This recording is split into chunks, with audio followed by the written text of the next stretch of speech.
এবার ইউক্রেনের সাথে যুদ্ধে জড়াতে পারে বেলারুশও। সম্প্রতি রাশিয়ার সাথে বেলারুশ সামরিক মহড়া শুরু করেছে। ইউক্রেনের আশঙ্কা, আবারও বেলারুশ থেকে কিয়েভ দখলে হামলা চালাবে রাশিয়া। এতে বেলারুশের সামরিক বাহিনীও এই অভিযানে যোগ দিতে পারে। ফলে 3 দেশের যুদ্ধে ভয়ঙ্কর রূপ নিতে পারে ইউরোপ। গত বছর ইউক্রেন আক্রমণের আগেও এরকমই একটি মহড়ার কথা বলে সীমান্তে জড়ো হয় রাশিয়ান সেনাবাহিনী। যদিও শেষ পর্যন্ত ইউক্রেনে 3 দিক দিয়ে প্রবেশ করে তারা।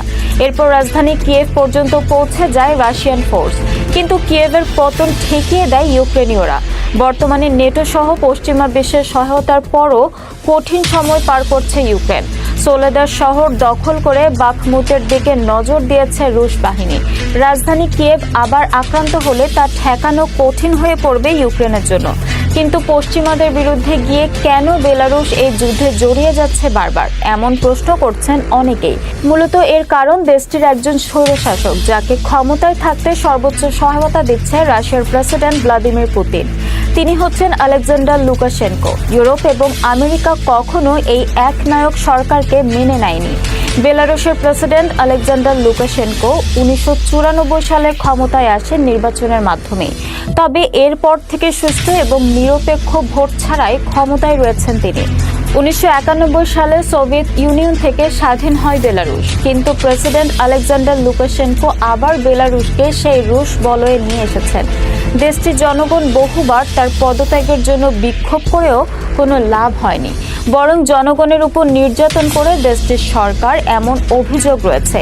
এজন্য বেলারুশের প্রেসিডেন্ট লুকাশেনকোর বিরুদ্ধে নিষেধাজ্ঞাও দেয় ইউরোপীয় ইউনিয়ন এবং মার্কিন যুক্তরাষ্ট্র। বেলারুশিয়ানদের নিজস্ব সংস্কৃতি এবং ভাষা থাকলেও রুশ ভাষাকেই সেখানে প্রচলিত রেখেছেন লুকাশেনকো। পুতিনের বিশ্বস্ত রাজনৈতিক মিত্র হয়েই টিকে আছেন তিনি। ইউরোপীয় ইউনিয়নের মতো পুতিন ইউরেশীয় ইকোনমিক ইউনিয়ন গঠন করেছেন। এর মধ্যে বেলারুশ, কাজাখস্তান এবং আর্মেনিয়ার মতো অল্প কয়েকটি দেশ রয়েছে। আবার নেটোর আদলে রাশিয়া CSTO তৈরি করেছে।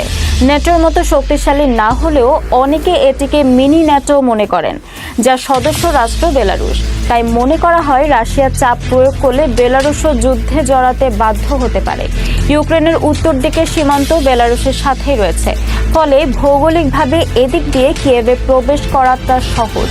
এর আগেও বেলারুশ সীমান্ত দিয়ে কিয়েভে প্রবেশের ব্যর্থ চেষ্টা চালায় রাশিয়া। আবারও একরকম প্রস্তুতি নিচ্ছে দেশটি। তবে এবার আক্রান্ত হলে ঘেরাও হয়ে যেতে পারে কিয়েভ শহর। গতবারের মতো রাশিয়া তার যুদ্ধ বিমানগুলোকে আর বসিয়ে রাখবে না। ফলে কিয়েভ শহর ধ্বংসস্তূপে পরিণত হতে পারে। বিশ্লেষকদের মতে বেলারুশেও এই অভিযানে অংশগ্রহণের সম্ভাবনা রয়েছে। নতুন বছর শুরু হওয়ার পর থেকেই একের পর এক মোড় নিচ্ছে ইউক্রেন রাশিয়া যুদ্ধ। আগের পুরনো কমান্ডারকে সরিয়ে চিফ অফ স্টাফ জেনারেল গেরোসিমভকে নিয়োগ দেন পুতিন। সোলেদার শহর দখলে নিতে রুশ বাহিনীর হাতে শত শত ইউক্রেনীয় সেনা নিহত হয়। কিয়েভ সহ পুরো ইউক্রেনের উপর চলে মিসাইল এবং বিমান হামলা। যদিও পশ্চিমা বিশ্বের সাহায্য ও নিজেদের শক্ত মনোবল নিয়ে যুদ্ধ করে যাচ্ছে ইউক্রেন, তবে শেষ পর্যন্ত কি হবে সেটা সময় বলে দিবে। দর্শক, আজকের প্রতিবেদন এই পর্যন্তই। পরবর্তী সংবাদ দেখার আহ্বান জানিয়ে শেষ করছে এখানেই। সেই পর্যন্ত দুর্বি নিউজের সাথে থাকুন। ধন্যবাদ।